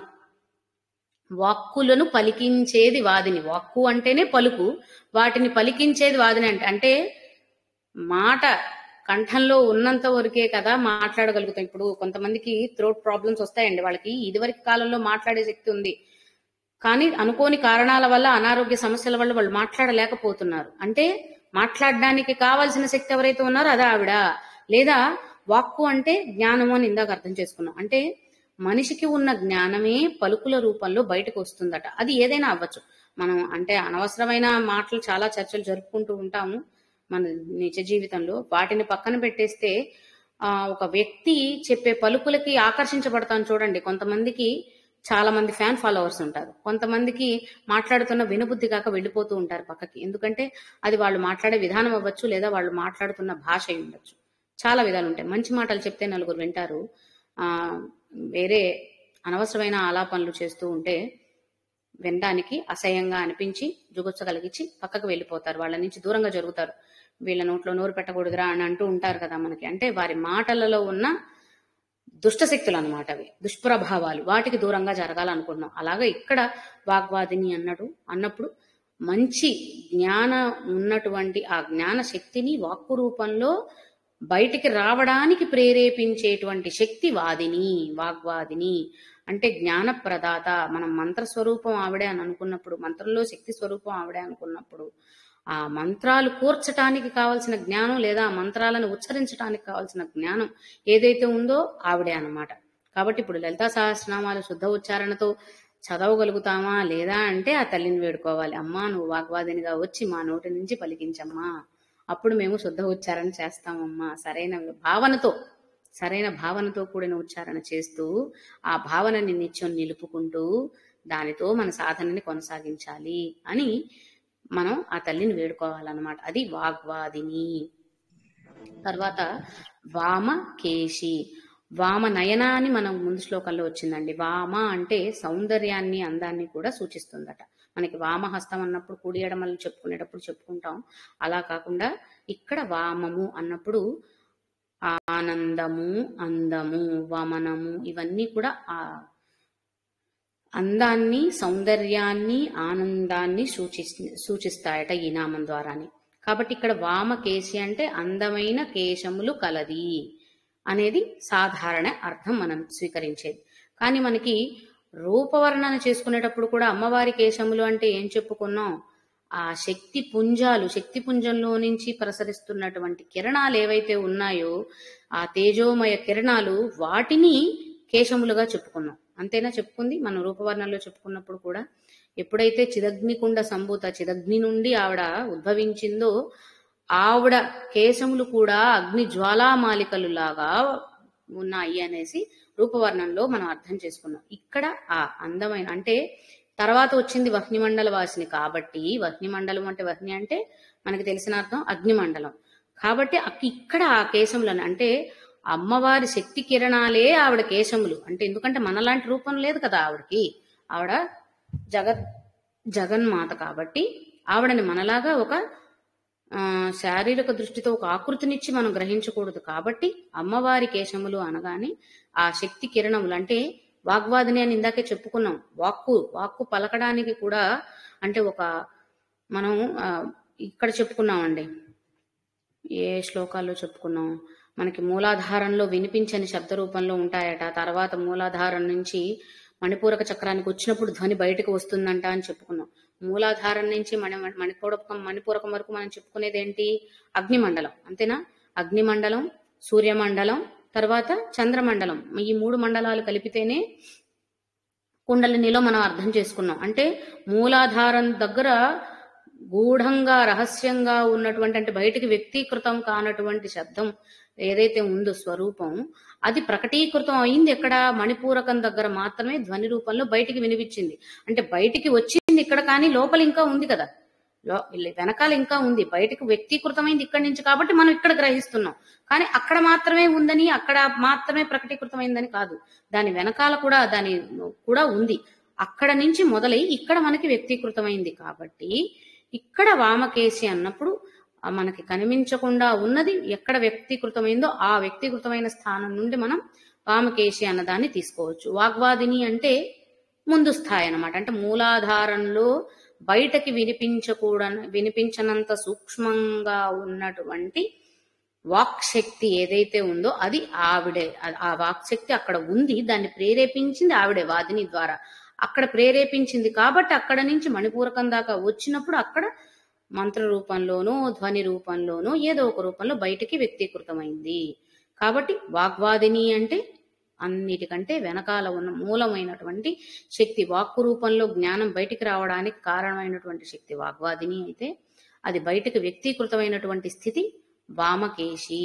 ఎందుకు ఎలా ఇదంతా జరిగింది అని అంటే, వహ్నిమండలవాసిని. వహ్నిమండలవాసిని అన్నప్పుడు మనం ఇందాక అనుకున్నట్టు అగ్నిమండలం అని అనుకుంటే, అగ్నిమండలంలో ఆవిడ ఉంది కాబట్టి, అంటే కుండలిని చుట్టుకొని ఉన్న స్థితి మూలాధారం దగ్గర ఉంటుంది అని అనుకున్నాం కదండి. అక్కడ ఉండే శక్తి ఇక్కడకు చేరుతుంది, ప్రసరిస్తుంది అనేది మనం గ్రహించాం, ముందు నుంచి అర్థం చేసుకుంటున్నాం. అలా గ్రహించినప్పుడు అక్కడ నిక్షిప్తమైన ఉన్నది కాబట్టి ఆవిడని వహ్నిమండల వాసిని, వహ్నిమండల వాసిని అని అంటున్నాం. అక్కడ ఆ మండలంలో కొలువై ఉంది కాబట్టి. ఇంకొక అర్థంలో శ్రీచక్రం రూపంలో ఎలా చెప్తున్నారు అని అంటే, సహస్రారం దగ్గర నుంచి ఇక్కడ నుంచి సహస్రారానికి చేరే స్థితిలో మనం చెప్పుకున్నామండి ముందు శ్లోకాల్లో. ఆ ఉదాహరణలు కూడా వచ్చినప్పుడు చెప్పుకున్నాం. శ్రీచక్ర వర్ణన చేసుకున్నప్పుడు కూడా ఇక్కడ త్రికోణంలో ఉంటుంది. త్రికోణంలో ఉండే మధ్య బిందువు అంటే సహస్రారంలో ఉండే బిందు స్వరూపం అనుకుంటే, సహస్రారానికి ముందర త్రికోణంలో అమ్మవారు ఉంటుంది. త్రికోణంలో కూడా శక్తి స్వరూపాల్లో ఉందని చెప్పి గ్రహించాం. ఇక్కడ వహ్నిమండలం అన్నప్పుడు అదంటండి, అగ్నిమండలం సూర్యమండలం కలిపి చంద్రమండలానికి చేరితే ఈ త్రికోణము అంటే అగ్నిమండలం సూర్యమండలం చంద్రమండలం, ఈ 3 మండలాలని కలిపి త్రికోణాలు అనుకుంటే, వీటన్నిటి ద్వారా వీటన్నిటిని కలుపుకొని చేరే స్థితి బిందురూప స్థితి, శ్రీచక్రంలో ఉన్నటువంటి బిందురూప స్థితి. కాబట్టి ఆ బిందువుని వహ్నిమండల వాసిని అంటే, ఈ త్రికోణాన్ని వహ్నిమండలం అని అంటున్నారు. ఈ మూడింటిని కలిపండి, సూర్యమండలం అగ్నిమండలం చంద్రమండలం మూడింటిని కలిపి ఇక్కడ వహ్నిమండలం అన్నారు. వాటి మధ్యలో ఉన్న బిందు స్వరూపం ఆవిడ కాబట్టి శ్రీచక్ర రూపంలో అర్థం చేసుకుంటే వహ్నిమండల వాసిని అంటే ఈ అర్థం మనకి స్ఫురిస్తుంది అనమాట. అది 77వ శ్లోకంలో మనం గ్రహించవలసింది. ఆ విధంగా 76వ శ్లోకంలో క్షేత్రజ్ఞ యోగం ఏదైతే భగవద్గీతలో ఉందనుకున్నామో దానికి సంబంధించి క్షేత్రం అంటే ఏంటి, క్షేత్రజ్ఞురాలు క్షేత్రేషి అంటే ఏంటి అనేది 76లో అర్థం చేసుకుంటే, ఆ స్థితికి చేరిన వ్యక్తికి అందే ఆనందం ఏదైతే ఉందో, లేదా వారు నమస్కరించి ఆరాధించే శక్తి ఆవిడే వంద్య అని, వారు ఉండే స్థితిని విమల విజయ అని, వారి వైపున తల్లి కురిపించే కరుణనే కరుణామూర్తి కాబట్టి వందారు జనవత్సల అని ఆవిడ్ని చెప్పుకోవడం జరిగింది. తర్వాత వాగ్వాదిని వామకేశి, ఆవిడ శక్తి పుంజాలు ఏవైతే ఉన్నాయో అనేవి నలుదిక్కులా ప్రసరిస్తూ ఆవిడ కేశ సంపదని ఆవిడ శక్తి కిరణాలుగా చెప్పుకుంటున్నాం. ఎందుకు అంటే ఆవిడ వహ్ని మండలంలో ఆవిడే కొలువై ఉంది కాబట్టి చుట్టూ ప్రసరించే కిరణాలే ఆవిడ కేశ సంపదగా మనం ఇక్కడ పరిగణిస్తున్నాము, శక్తి సంపదగా, శక్తి కిరణాలుగా.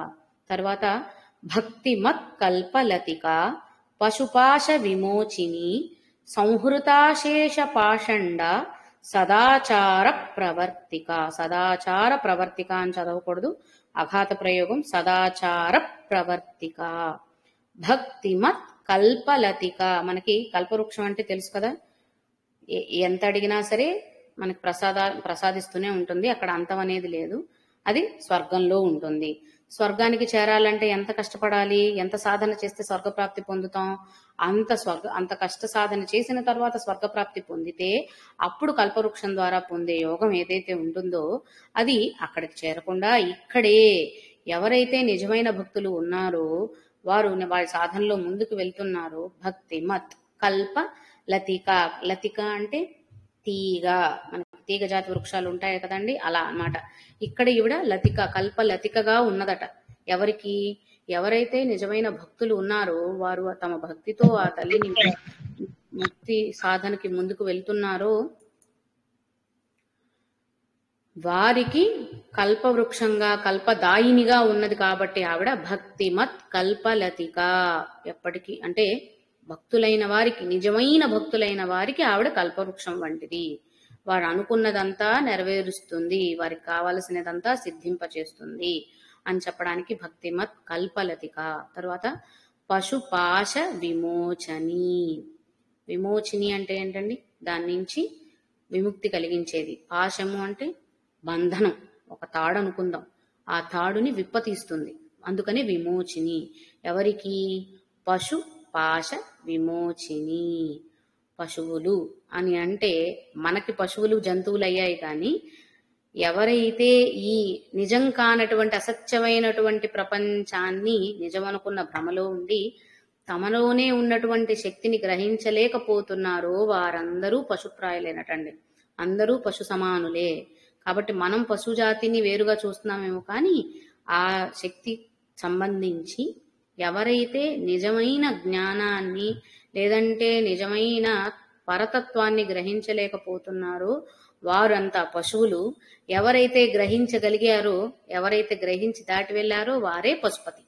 పశుపతి అంటే మనకు తెలుసు కదా, పరమశివుడు. కాబట్టి ఈ శక్తి స్వరూపాన్ని ఆయన గ్రహించి ఉన్నాడు కాబట్టి, శివశక్తి ఐక్య రూపంలో భాగమే కాబట్టి ఆయన పశుపతి.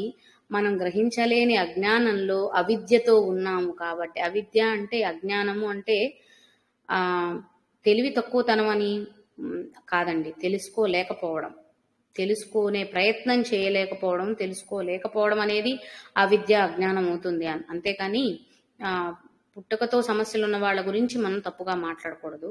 మనందరం కూడా అటువంటి వారమే కాబట్టి. అలాంటి పాశము అంటే ఇక్కడ మనకున్నది ఏంటి? ఎందుకు తెలుసుకోలేకపోతున్నాం? ఈ బాహ్య ప్రపంచంలో ఉన్నటువంటి బాహ్య విషయాలే నిజం అన్నానా భ్రమలో ఉన్నాం కాబట్టి వాటికి బందీలైపోయి ఉన్నాం. అవి మనకున్న పాశాలు. బాహ్య విషయంలో ఉన్నవేవి నిజం కాదు. ఈ శరీరం నిజం కాదు, ఇప్పుడున్న స్థితి నిజం కాదు, రేపు వచ్చేదేంటో తెలియదు, ఉన్నదేంటో తెలుసుకోవట్లేదు. కాబట్టి మనం ఉన్న స్థితినే పశుస్థితి అని అనుకున్నప్పుడు ఈ అజ్ఞానం అవిద్య ఏవైతే ఉన్నాయో అది మనకి పాశం అనుకుంటే దాని నుంచి విముక్తి కలిగిస్తుంది. మరి అప్పుడే కదా విజయాన్న స్థితికి మనం వెళ్ళగలుగుతాం. అన్ని మాలిన్యాలు తొలగాలి అంటే ఈ పాశాలు ఉండకూడదు. అంటే ఇవన్నీ మనకి ముందు శ్లోకాలు తర్వాత శ్లోకాలు అనే వరుస క్రమాలు ఉన్నప్పటికీ కూడా ఒకదానితో ఒకటి అనుసంధానం అండి. దీన్ని అర్థం చేసుకున్న తర్వాత వచ్చే జ్ఞానం అదనుకున్నా ఈ జ్ఞానం ద్వారా తెలుసుకోవాల్సింది కూడా మళ్ళీ ముందుదే. పశుపాశ విమోచిని అన్న నామం ద్వారా తెలుసుకోవాల్సింది విజయస్థితి. విజయస్థితి ఎలా వస్తుందంటే విమల. విమల అంటేనే పాశాలు తొలగించుకోవడం, అంతే కదా. అన్ని మాలిన్యాలను తొలగించుకోవడం అంటే అన్ని పాశాల నుంచి ముక్తులం కావడమే. కాబట్టి ఇవన్నీ ఒకదానికొకటి అనుసంధానం అయి ఉన్నాయి. ఎక్కడి నామాన్ని అక్కడే వదిలేసుకుంటూ రావడం కాకుండా ప్రతిదాన్ని ఒకదానితో ఒకటి కలుపుకోవాలి. ఇలాంటి పాశములన్నిటి నుంచి విముక్తి పొందిన వాళ్ళు ఎవరైతే ఉంటారో వారే భక్తులు. వారికి కల్పవృక్షంగా ఉంటుంది ఆవిడ. అలాంటి భక్తులు కావాలన్నా కావలసిందేంటి? పాశ విమోచనం. అది చేసేది కూడా ఎవరు? ఆవిడే. ఎందుకంటే పశుపాశ విమోచని అని చెప్పుకుంటున్నాం కదా. కాబట్టి మనం ఇక్కడ దేని గురించి భయపడక్కర్లా. మనకు కావాల్సింది ఫస్ట్ నుంచి చెప్తున్నది అదే. ప్రతి శ్లోకం ద్వారా మనం అర్థం చేసుకోవాల్సింది భరోసా, నమ్మకం, నిజమైనది అని పరిపూర్ణమైనటువంటి విశ్వాసాన్ని కలిగి ఉండడం. ఆ విశ్వాసాన్ని కలిగింపజేయడానికే మళ్ళీ మళ్ళీ మళ్ళీ మళ్ళీ రకరకాల భావాల ద్వారా అదే అర్థాన్ని స్ఫురింపచేస్తూ ప్రతి చోట మనకి తెలియపరుస్తున్నారు. భక్తుల పాలిటి కల్పవృక్షం ఆవిడ ఎలా అవుతుందని చెప్తున్నారో ఆ భక్తులుగా మారడానికి కావాల్సినటువంటి అడ్డంకులు ఏవైతే ఉంటున్నాయో, వాటి అలా జరగకుండా ఏవైతే ఆటంకాలు ఉంటున్నాయో వాటి నుంచి విమోచనం కూడా ఆవిడే కలిగిస్తుంది. అంటే ఆవిడని నమ్ముకుంటే చాలు, ఇంకా వేరే ఏ భయం పెట్టుకోని అవసరం లేదు, వేరే సంకోచాలు సంశయాలకు కూడా గురవ్వాల్సిన అవసరం లేదు. అది పశుపాశ విమోచని అన్న నామం ద్వారా గ్రహిస్తున్నాం. దానికే కొనసాగింపు సంహృత శేష పాషండ. సంహృత అంటే సంహరిస్తుంది, నశింపజేస్తుంది. శేష పాషండ, శేషములుగా ఉన్నటువంటి, ఏ శేషము మిగలకూడదు కదా. శూన్యంగా ఉన్నప్పుడే ఆ స్థితికి చేరగలుగుతాం. శేషాలనే ఉంచుకోకూడదు, అంతే కదా. పాప పుణ్య ఫలితాలు ఏవి ఉండకూడదు, జీరో అయిపోవాలి. పాపం పోయింది, పుణ్యం ఉంటే చాలు అనుకున్నా కూడా మనం ఆ స్థితికి వెళ్ళలేం. పుణ్యము ఉండద్దు, పాపము ఉండద్దు, అన్నీ సమంగా నశింప చేసుకున్నప్పుడే మనం మోక్ష స్థితికి వెళ్ళగలుగుతాం. కాబట్టి పాషండములు, పా అంటే వేద ప్రమాణమైనటువంటివి, వేద ప్రమాణ సూచకంగా నిర్దేశించబడినటువంటివి అనే వాటిని ప అనే అర్థం వస్తుందంటండి. ప అన్న శబ్దానికి, నామము అక్షరం అనకుండా శబ్దానికి పాషండులు ఎవరంటే దీనికి విరుద్ధంగా ఉన్నవారు. అంటే శాస్త్ర విరుద్ధమైన, వేద విరుద్ధమైనటువంటి చర్యలు ఎవరైతే చేస్తున్నారో వారు పాషండులు. అంటే మనం సపోజ్ ఒక్కొక్క రోజు శ్రద్ధగా పూజ చేసుకుందామని కూర్చున్నాం, ఏ డిస్టర్బెన్స్ రాకూడదని, లేదా ఏకాగ్రతతో ధ్యానం చేసుకుందామని కూర్చున్నప్పుడు ఏమవుతుంది, ధ్యానానికి కూర్చుంటాం, 1-2 నిమిషాలు అలా కూర్చోగానే అప్పటి వరకు ఒక నామం మీదో లేదా ఒక రూపం మీదో దృష్టి పెట్టి ధ్యానం చేసుకుంటున్నాం, లేదా మనసులోనే స్మరించుకుంటాం. సడన్ గా ఏవో ఆలోచనలు వచ్చేస్తాయి, ఎక్కడి నుంచి వస్తాయో తెలీదు, మనం రమ్మని పిలవం, వచ్చేస్తాయి. అవే పాషండాలు అక్కడ. కాబట్టి ఆ పాషండాలన్నిటినీ కూడా, అంటే నన్ను నమ్మి నా ధ్యానంలో నువ్వు కూర్చుంటే నీకు వచ్చే అవరోధాలన్నీ నేను తొలగిస్తున్నాను అని చెప్తుంది సంహృత శేష పాషండ. అలాగే సాధకుని మార్గంలో, ఆ మార్గాన్ని అంటే ఇప్పుడు మంచి మార్గంలో మంచి ఆలోచనలతో ముందుకు వెళ్తున్న వాళ్ళని భయపెడుతూ లేదా బెదిరిస్తూ వారు ఆ మార్గంలో వెళ్లకుండా వెనక్కి దారి తప్పించే వాళ్ళు కూడా చాలా మంది ఉంటారండి వ్యక్తులుగా. ఎందుకంటే మనలోనూ పాషండులు అంటే బయట ఎక్కడో లేరు, మనలోనే ఉన్నాయి రకరకాల శక్తి స్వరూపాలని ఫస్ట్ గ్రహిస్తున్నాం. దాంతోపాటు ఇంకొక సహజ సిద్ధమైన ఉదాహరణను గ్రహించడం కోసం చేస్తున్నది ఏంటంటే, మనం ఒక మంచి ఆలోచనతో లేదా సంతోషంగా ఒకడు ఉన్నాడంటే చూడలేక వాడిని నేడిపించడానికి ఏదో ఒకటి చేస్తూ ఉంటాడు చూడండి, వాడు కూడా పాషండుడే. అలాగే మంచి మార్గంలో ఎదుగుతున్న క్రమంలో ఉన్నప్పుడు కూడా వారిని ఎలా అయినా సరే కిందకి లాగేయాలని చెప్పి చూసేవాళ్ళు చాలా మంది ఉంటారు. ఒకరి ఎదుగుదలని చూడలేం కదా, అలా లాగేసే వాళ్ళు కూడా ఉంటారు. వాళ్ళందరూ పాషండులే. కాబట్టి అటువంటి పాషండ లక్షణాలు, పాషండ తత్వాలు ఎవరైతే ఉన్నారో వారందరినీ కూడా సమూలంగా నశింపచేస్తుంది, సంహరిస్తుంది.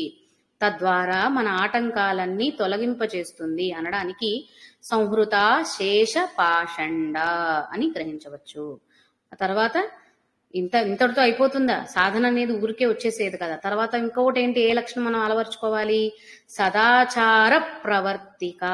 ఇందాక మనం చెప్పుకున్నాం, పాషండములు అంటే విధి విధానాలు ఏవైతే నిర్దేశించబడి ఉన్నాయో వాటిని అధిగమించే వాళ్ళు పాషండులు అని.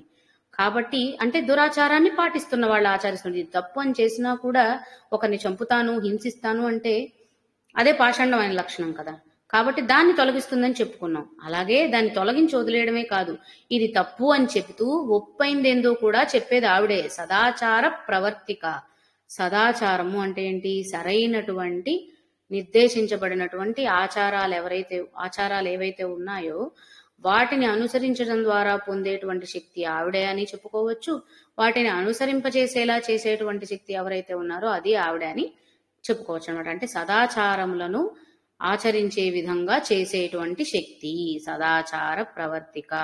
కాబట్టి ఇలా సదాచారాలని ఆచరిస్తూ ఉండడం వల్ల మనకు వస్తున్నటువంటి పాషండాలన్నిటినీ తొలగిస్తూ, ఇంకా ఏమైనటువంటి పాశాలకు మనం బంధీలమై ఉంటే వాటిని నుంచి కూడా విముక్తి కలిగిస్తూ, మనల్ని పూర్తి భక్తులుగా మార్చి, మన భక్తికి కావలసినటువంటి కల్పవృక్షంగా, భక్తులందరికీ కావాల్సినటువంటి కల్పవృక్షంగా ఉండి, అంటే ఇక్కడ కల్పవృక్షం అంటే భక్తులకి ఏంటి, ఇంకా కావాల్సిందేంటి?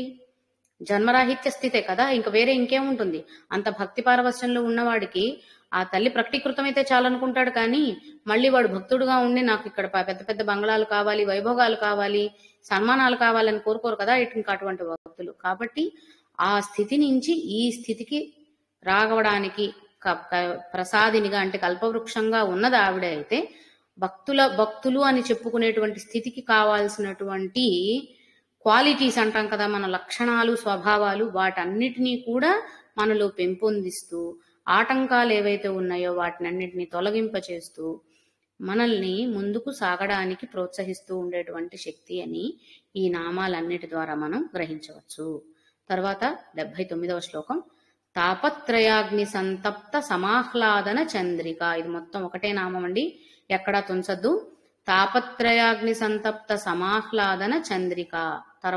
తర్వాత లైన్లో తరుణీ తాపసారాధ్య తనుమధ్య తమోపహ, ఇవి 4 నామాలు.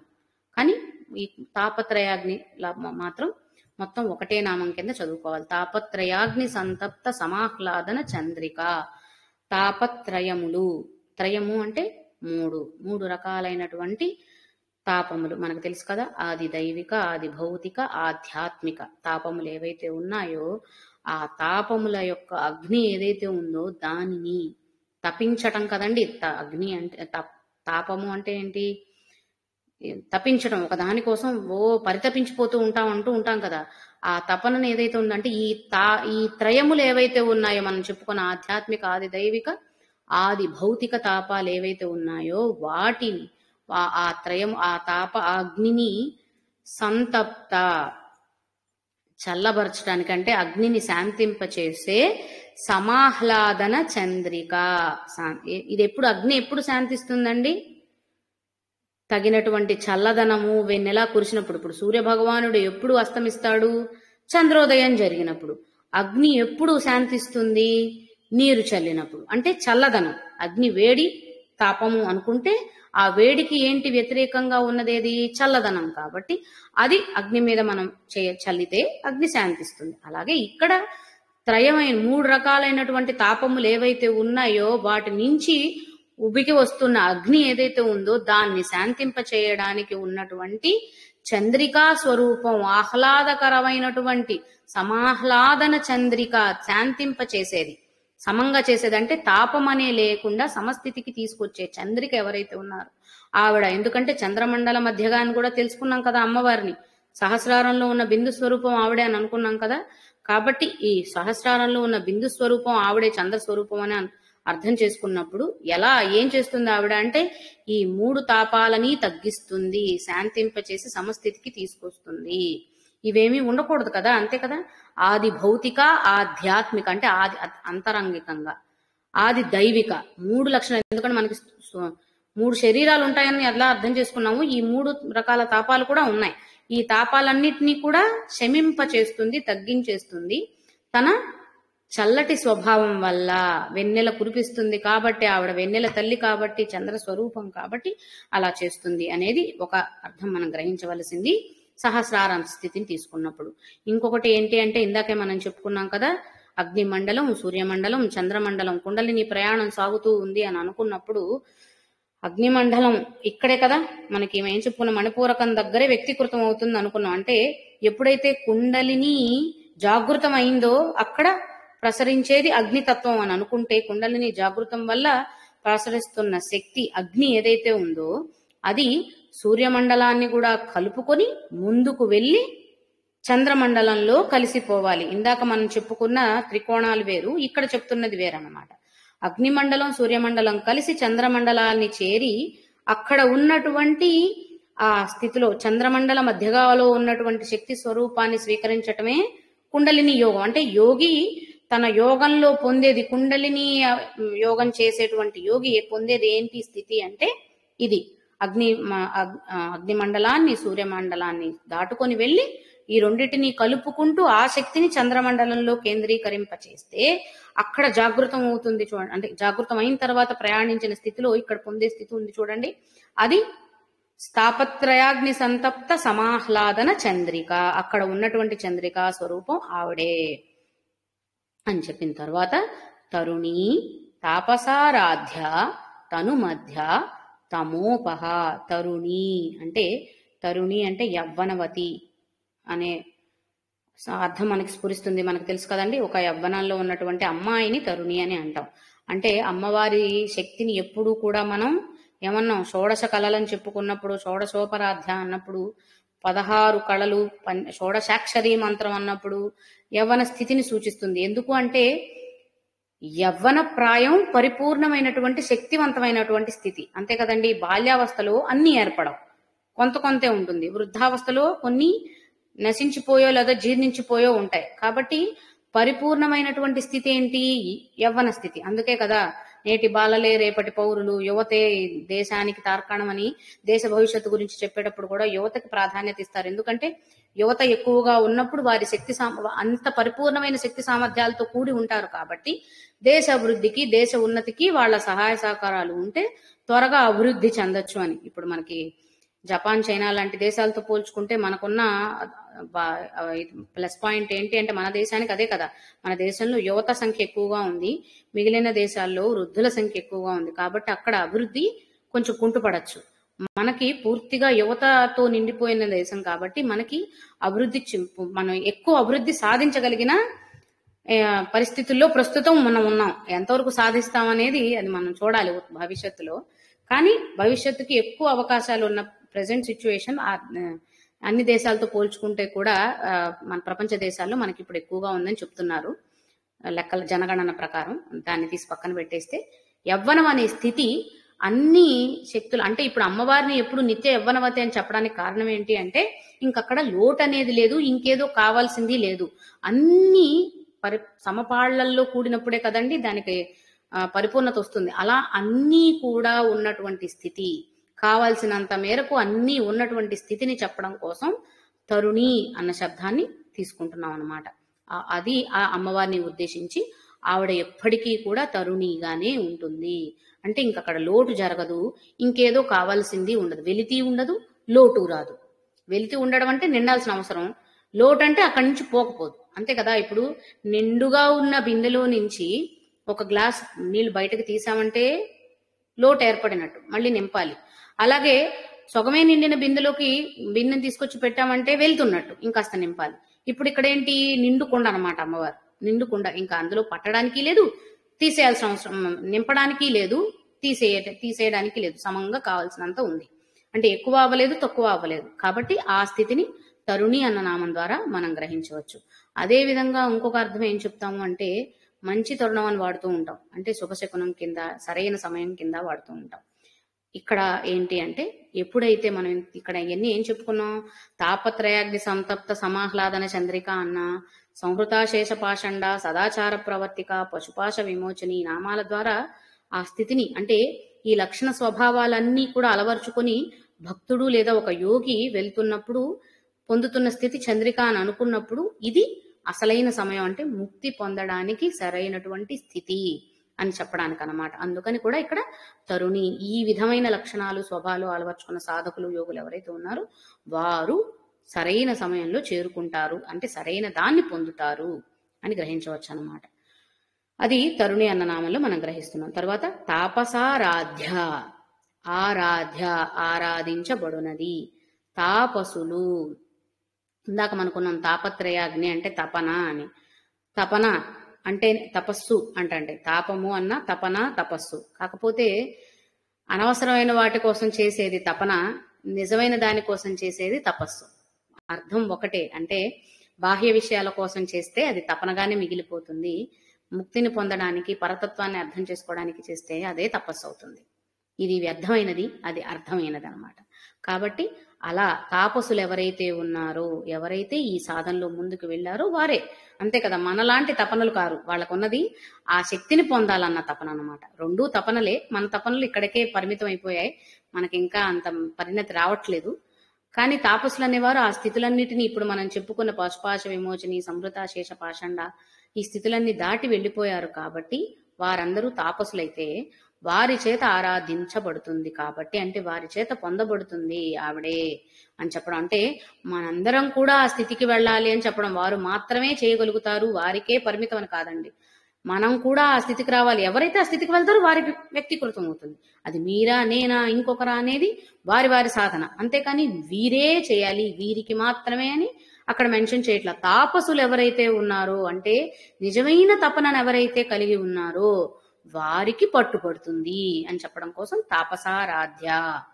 ఆ తర్వాత తను మధ్య అనగానే సులువుగా మనకు అర్థమయ్యే విషయం, తనువు అంటే దేహము అనుకుంటే, దేహం మధ్యలో అంటే అంతరాత్మగా ఉన్నది ఆవిడే అని చెప్పడం ఒకటి అనుకున్నట్లయితే, ఇక్కడ తనువు అంటే సుకుమారి అని అర్థం వస్తుందటండి. మనం కుండలిని గురించి చెప్పుకున్నప్పుడు కూడా చెప్పుకున్నాం కదా, సుషుప్న ద్వారా ఇడా పింగళ నాడి ప్రయాణం ద్వారా శ్వాస ఉచ్ఛ్వాసాలు జరుగుతూ ఉంటాయి. వాటి ద్వారానే సుషుమ్న నాడి సహాయంతోనే కుండలిని ప్రయాణిస్తుంది అని కుండలినిలో కూడా చెప్పుకున్నాం. ఇదే ఇక్కడ మనం చెప్పుకుంటుంది కూడా అదే. సుషుమ్న నాడి మధ్యలో చాలా సుకుమారంగా, సున్నితంగా, మెరుపు తీగలాగా ఉందట. దాన్ని పట్టుకొని వెళ్ళినప్పుడే సహస్రారానికి చేరగలుగుతాం వీటన్నిటినీ ఛేదించుకొని ఈ చక్రాలన్నిటినీ. కాబట్టి తను మధ్య అని చెప్పారు. అలాగే సన్నని నడుము కలది.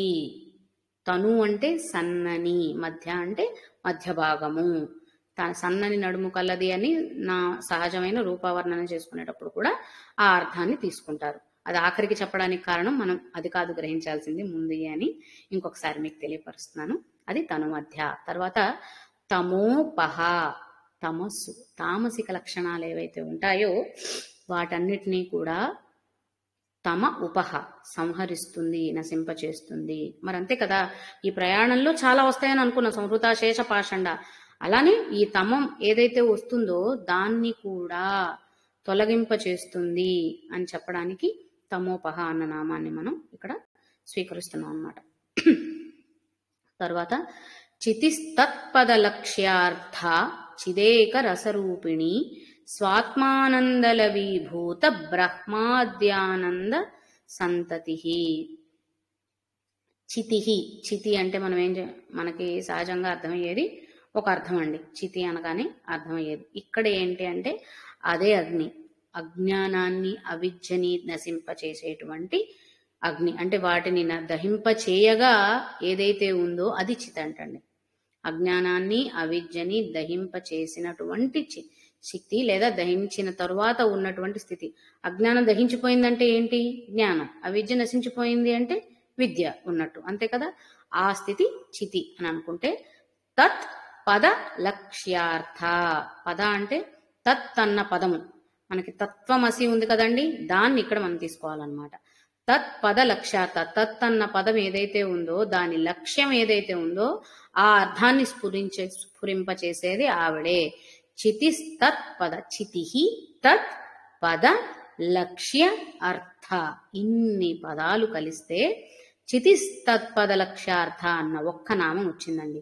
చితి తత్ పద లక్ష్య అర్థ. 5 పదాలు కలిస్తే ఏర్పడిన నామం చితిస్తత్పద లక్ష్యార్థ. తత్వమసి, తత్ త్వం అసి, అది నువ్వే, అది నువ్వు కలిస్తే ఉన్నదే నిజమైనది అని చెప్పేది. తత్ త్వం అసి, నీవు, త్వం అంటే తత్ అంటే అది, అది నీవు కలిస్తే ఉన్నదే నిజమైనది అని చెప్పేది. అంటే అదే పరబ్రహ్మము అని చెప్పేది అనమాట. అది తత్వమసి అన్నదానికి అర్థం. ప్రతి ఒక్కరూ అద్వైత సిద్ధాంతం చెప్పేటప్పుడు ఇదే చెప్తారు, ఇది తెలుసుకున్నవాడు తత్వమసి అని ఎవరైతే గ్రహించాడో వారు ముక్తి పొందినట్టు అని. ఆ విధంగా ఇక్కడ ఆ తత్ అనేది, తత్ అంటే మనం తత్ అంటే మామూలుగా అది అని చెప్పేస్తున్నామండి. అది అని ఎప్పుడు అంటాం?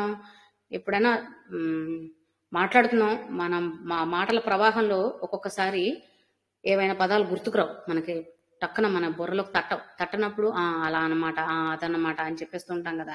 అంటే మనకి అంతు పట్టనిది ఏదైతే ఉందో దాన్ని అదే నువ్వు సంబోధిస్తున్నావు. అదే విధంగా అంతు పట్టని పరబ్రహ్మతత్వం ఏదైతే ఉందో అదే నువ్వు అని చెప్పడం అనమాట. కాబట్టి ఆ తత్ పద లక్ష్య అర్థ, ఆ పదానికి ఉన్న లక్ష్యం ఏదైతే ఉందో దాని అర్థం ఆవిడే.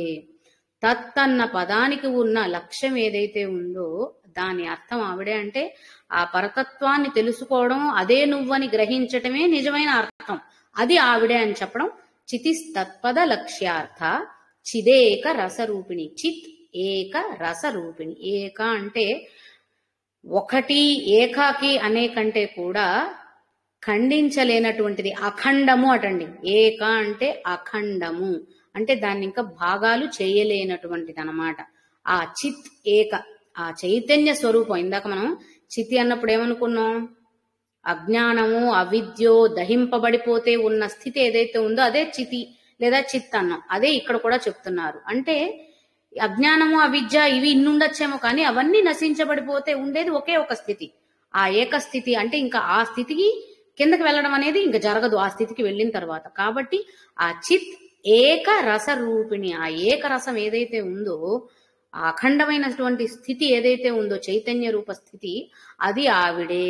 అజ్ఞానాన్ని అవిద్యని తొలగించుకుంటే వచ్చిన చైతన్య స్థితి ఏదైతే ఉందో ఆ చైతన్య స్థితి యొక్క లక్ష్యము అర్థము ఆవిడే అని చితిస్తత్పద లక్ష్యార్థ అని చెప్పుకుంటే, చిదేక రసరూపిణిలో ఆ చిత్ అనేది ఏదైతే చైతన్యం ఉందో ఆ దాని యొక్క ఏక రస రూపం, అఖండ రూపం ఆవిడే అని చెప్పడానికి చిదేక రసరూపిణి. ఇవాళకి ఇక్కడితో ఆపుదాం, రేపు మిగిలినవి కొనసాగిద్దాం. ఒక్కసారి ఇవాళ నేర్చుకున్న శ్లోకాలు చదివి వినిపిస్తానండి. క్షేత్రస్వరూపా క్షేత్రేషి క్షేత్ర క్షేత్రజ్ఞపాలిని, క్షేత్రస్వరూపా క్షేత్రేషి క్షేత్ర క్షేత్రజ్ఞపాలిని, క్షయవృద్ధి వినిర్ముక్తా క్షేత్రపాల సమర్చితా, క్షయవృద్ధి వినిర్ముక్తా క్షేత్రపాల సమర్చితా, విజయా విమలా వంద్యా వందారుజనవత్సలా, విజయా విమలా వంద్యా వందారుజనవత్సలా, వాగ్వాదినీ వామకేశీ వహ్నిమండలవాసినీ, వాగ్వాదినీ వామకేశీ వహ్నిమండలవాసినీ, భక్తిమత్కల్పలతికా పశుపాశ విమోచినీ, భక్తిమత్కల్పలతికా పశుపాశ విమోచినీ, సంహృతాశేషపాషండా సదాచార ప్రవర్తికా, సంహృతాశేషపాషండా సదాచార ప్రవర్తికా, తాపత్రయాగ్ని సంతప్త సమాహ్లాదన చంద్రికా, తాపత్రయాగ్ని సంతప్త సమాహ్లాదన చంద్రికా, తరుణీ తాపసారాధ్యా తనుమధ్యా తమోపహా, తరుణీ తాపసారాధ్యా తనుమధ్యా తమోపహా, చితిస్తత్పదలక్ష్యార్థా చితిస్తత్పదలక్ష్యార్థా చిదేకరసరూపిణీ, చితిస్తత్పదలక్ష్యార్థా చిదేకరసరూపిణీ, స్వాత్మానందలవీభూత బ్రహ్మాద్యానంద సంతతిః, స్వాత్మానందలవీభూత బ్రహ్మాద్యానంద సంతతిః. శ్రీమాత్రే నమః.